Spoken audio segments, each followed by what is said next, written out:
As rochas são produtos consolidados resultantes da união natural de minerais. Corresponde a um agregado sólido mono ou poliminerálico que ocorre naturalmente, sendo que os minerais estão unidos mantendo suas características individuais. Como exemplo, vamos pegar uma rocha como um granito. Os minerais que contêm o granito são denominados de minerais constituintes ou minerais essenciais. Todo granito apresenta como minerais essenciais o ortoclásio, que é um feldespato potássico, o feldespato plagioclásio, a biotita e o quartzo. Duas características importantes das rochas é a estrutura, que é o nome dado ao aspecto geral externo, que pode ser maciço, pode apresentar cavidades, pode ser orientado ou não. E a textura, que é o parâmetro que indica o tamanho, a forma dos cristais e o modo como eles estão unidos. Podemos denominar os cristais ou grãos contidos numa rocha como grossos, se eles forem grandes o suficiente para serem vistos a olho nu, e finos, caso contrário. Outra informação importante no estudo das rochas é a determinação de seus minerais constituintes. Dentre os minerais constituintes de uma rocha, temos dois tipos. O primeiro corresponde aos minerais essenciais, ou seja, são aqueles que sempre estão presentes e são mais abundantes em uma rocha, e suas proporções determinam o nome da rocha. E os minerais acessórios são aqueles que podem ou não estar presentes sem que isso modifique a classificação da rocha em questão. Utilizando o granito anterior como exemplo, temos que essa rocha contém como os minerais essenciais o feldespato potássico ou ortoclásio, o feldespato plagioclásio, a biotita e o quartzo. Ou seja, a rocha denominada de granito sempre terá esses quatro minerais. Logo, eles são denominados de minerais essenciais. Já a apatita, zircão, hornblenda, titanita, dentre outros minerais, são denominados de minerais acessórios, ou seja, eles podem ou não estar presentes nessa rocha. Quanto ao conteúdo mineral, as rochas podem ser de dois tipos. A primeira delas são rochas monominerálicas, ou seja, elas são compostas por um único tipo de mineral. Temos como exemplo o mármore, que é uma rocha metamórfica, composta apenas de um mineral denominado de calcita. O quartzito também é uma rocha metamórfica, composta apenas de quartzo. E o piroxenito, uma rocha ígnea, composta basicamente de piroxênios. Na imagem representado um dos piroxênios conhecido como augita. Existem outros tipos de rochas denominadas de poliminerálicas ou pluriminerálicas, ou seja, são aquelas compostas por várias espécies de minerais. Como exemplo, o granito, uma rocha ígnea composta de quartzo, feldespatos potássico e plagioclásio e biotita. Os gneiss são rochas metamórficas que apresentam bandeamento, compostas também de faixas minerais claros, compostos de quartzo e feldspatos, e bandas escuras, compostas por biotita. E os arenitos, que são rochas sedimentares, compostas predominantemente de quartzo, mas podendo conter quantidades variáveis de outros minerais, como feldspatos, argilominerais como a caulinita, hematita e micas como a moscovita, biotita, etc. Classificar as rochas significa utilizar critérios que permitam agrupá-las segundo características semelhantes. Um dos principais esquemas classificatórios das rochas é a genética, no qual as rochas são classificadas de acordo com o modo de formação na natureza.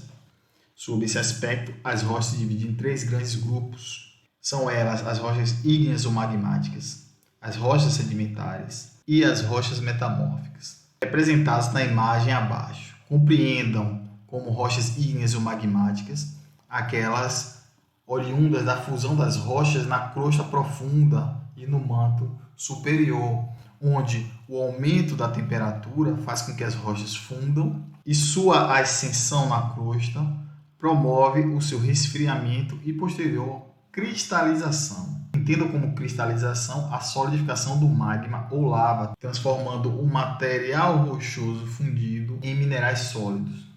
Como exemplo, temos o granito de granulação grossa. E as rochas sedimentares são aquelas formadas pelo intemperismo e erosão de qualquer tipo de rocha preexistente, seja ela ígnea, metamórfica ou até sedimentar.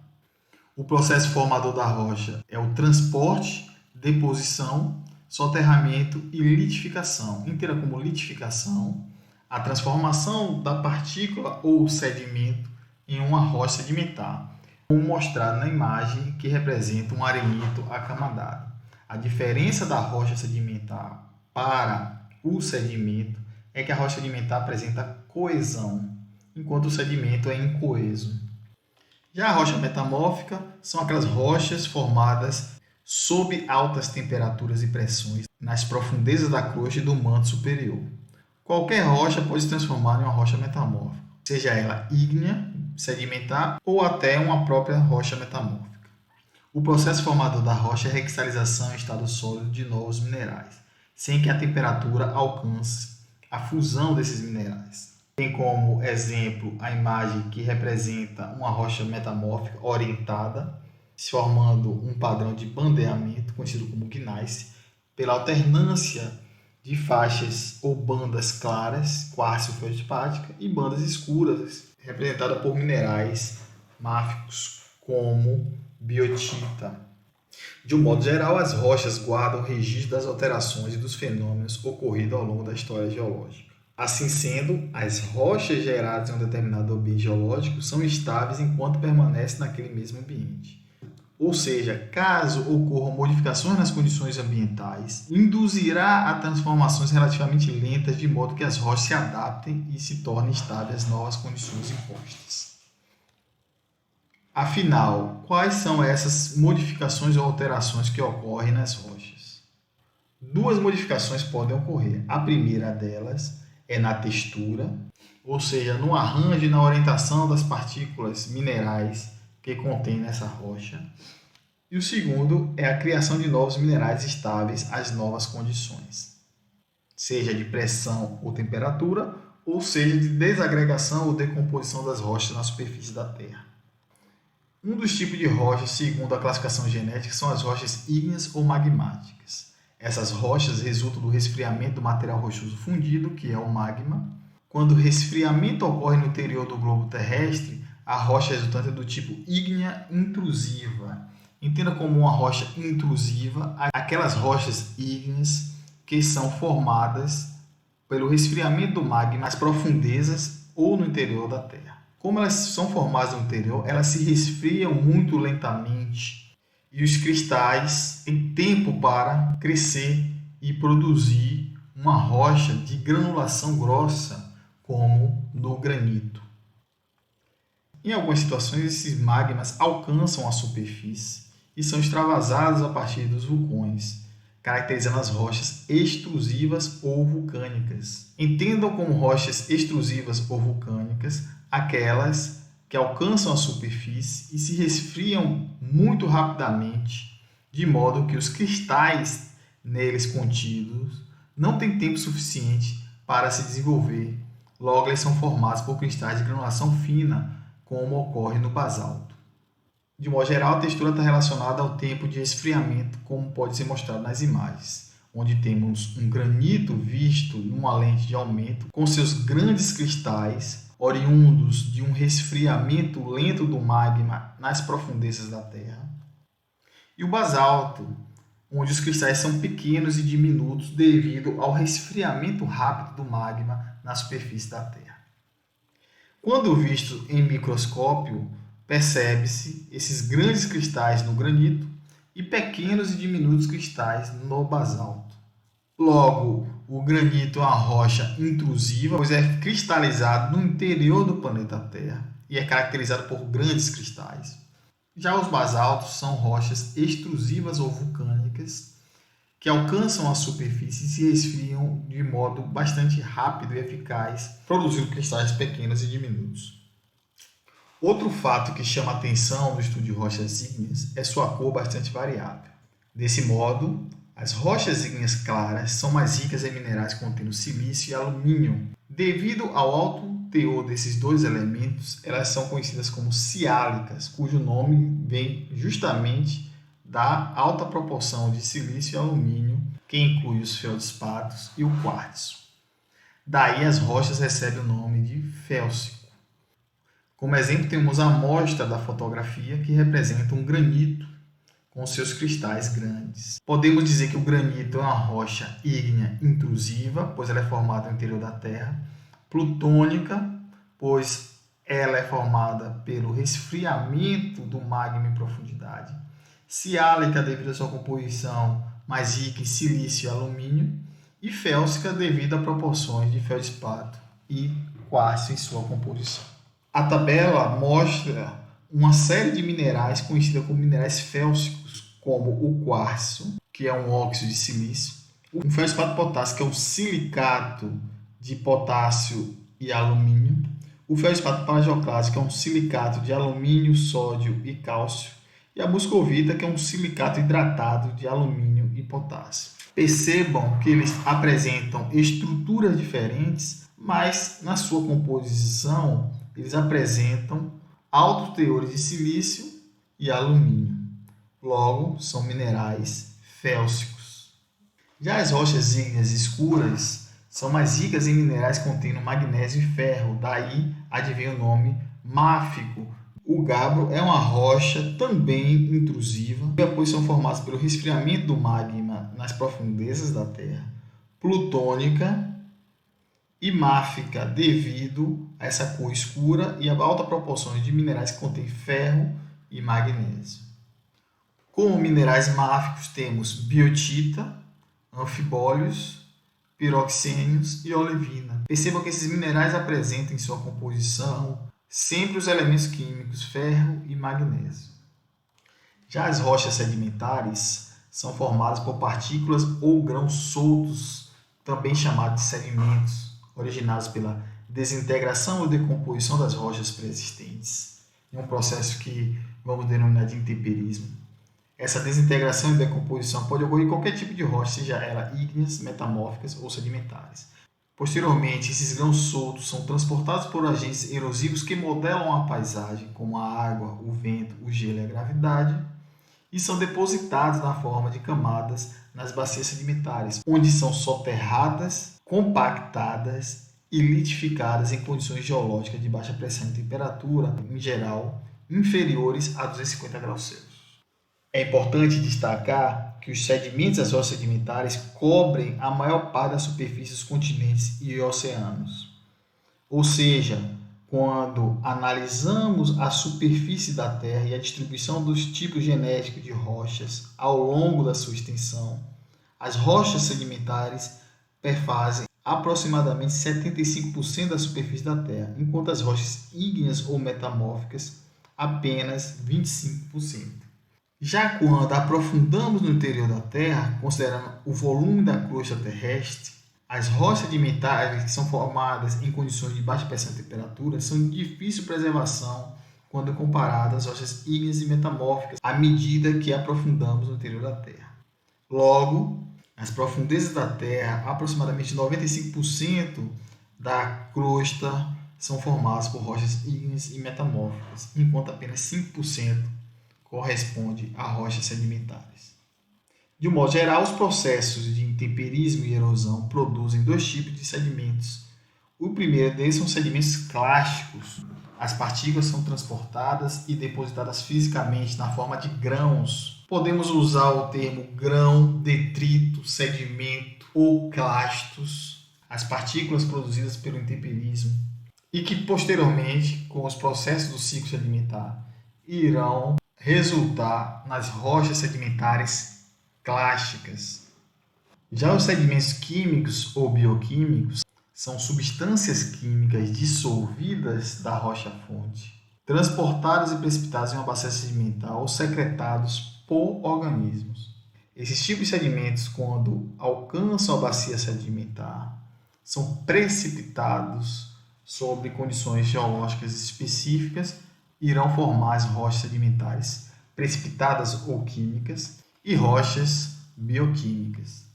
Para compreender a formação de uma rocha sedimentar, devemos compreender o ciclo sedimentar, que abrange um conjunto de processos que resultam desde a produção de sedimentos até o estabelecimento de uma rocha sedimentar.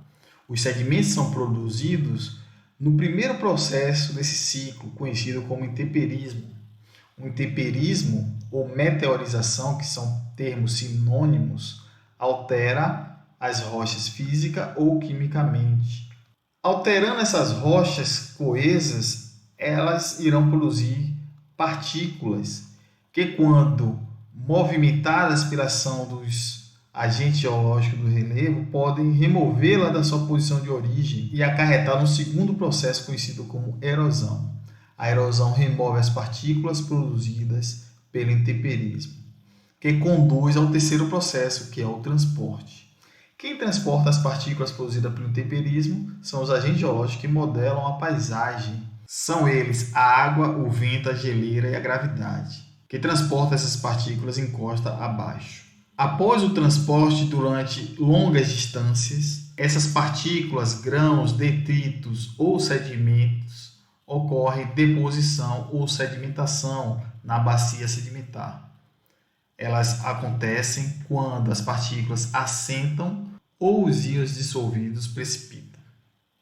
A deposição conduz ao soterramento, onde, à medida que as partículas se assentam no fundo da bacia sedimentar, as camadas de sedimentos inicialmente formadas compactam as camadas anteriormente depositadas. Por fim, tem-se a diagênese. A compactação gera uma pressão interna nas camadas geológicas, onde a pressão, o calor e as reações químicas litificam os sedimentos e aquelas partículas soltas anteriormente formadas pelo intemperismo adquirem coesão, transformando-se em rochas sedimentares. Entendam como litificação o processo de transformação de um sedimento em uma rocha sedimentar. Entendam como diagênese todo e qualquer processo físico-químico que ocorre após a deposição do sedimento.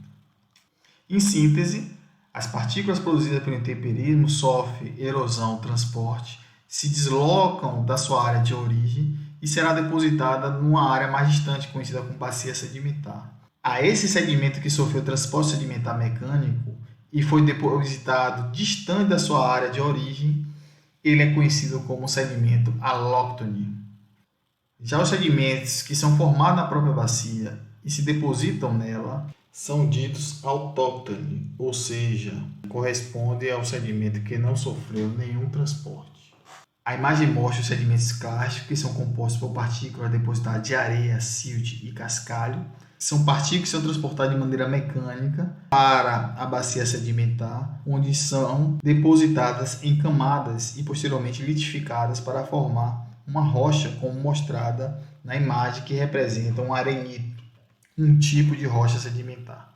Já os sedimentos bioclásticos e os íons em solução são secretados por organismos na forma de conchas, conforme mostrado nessa imagem, onde representa um conjunto de fósseis cuja parte dura é constituída por minerais secretados por esses organismos, ou recifes de corais, ou precipitado na forma de sais, conforme mostrado nesse pequeno lago, cujas águas estão evaporando, ocorrendo a precipitação de sais, também conhecido como evaporitos, nas bordas mais rasas desse lago. Já as rochas metamórficas, cujo nome vem de meta, que significa mudança, e morfo, quer dizer forma, elas resultam da transformação de uma rocha persistente, sejam elas ígneas, metamórficas ou sedimentares. Conhecidas como protólito.